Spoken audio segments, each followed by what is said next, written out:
শীতলকুচির ছোট শালবাড়ি এলাকায় দুই স্কুল ছাত্রীকে লক্ষ্য করে চেন দিয়ে হামলার অভিযোগে চাঞ্চল্য ছড়িয়েছে।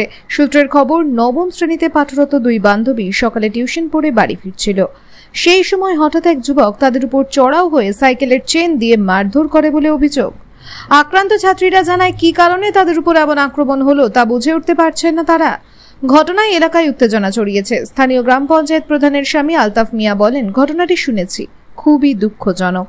সমাজে এমন ঘটনা মেনে নেওয়া যায় না। আমরা সিসিটিভি ফুটেজে একজনকে শনাক্ত করেছি। বিষয়টি পুলিশের হাতে তুলে দেওয়া হবে। এই ঘটনার পূর্ণাঙ্গ তদন্ত এবং দোষীর উপযুক্ত শাস্তির দাবি উঠেছে এলাকাবাসীর মধ্যে।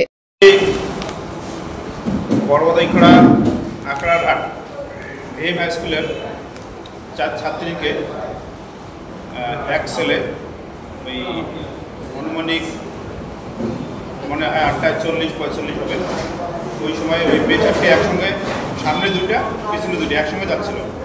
এক ছেলে আসার পর ভোট করি বাইক থামে সাইকেলের চেন দিয়ে দুটো মেয়েকে পুরো মারছে। এটুকু আমরা শুনছি। শোনার পর তো আমরা সবাই গেলাম ওখানে, ওই ছেলের বাড়ি। ছেলেকে শনাক্ত করা হয়েছে? না। ছেলেকে কি চেনা গেছে? হ্যাঁ, ছেলেকে চিনে গেছে, সিসি ফুটেজে চিনে গেছে, আমরা দেখছি।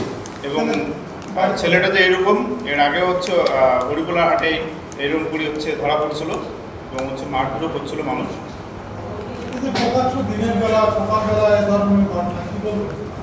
এটা তো একদম মেনে নেওয়া যায় না, মেনে নেবও না। আমরা এটা কোনোদিন প্রশ্রয় দেবো না।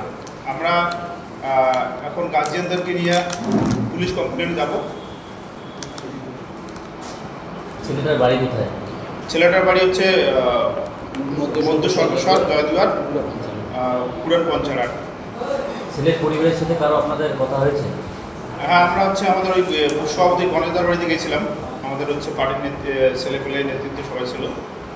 আমরা পোল লাগাইলাম ওখানে। তো বলছে আমরা দিনেটা যাচ্ছি, ছেলেও সকালে নাকি কোথায় বেড়ে গেছে, এটা বললাম। ছেলেটার কি কোনো মানসিক সমস্যা রয়েছে?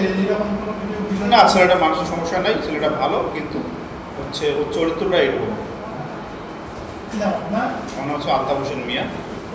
Bureau news, ABN 24/7, Sitalkuchi.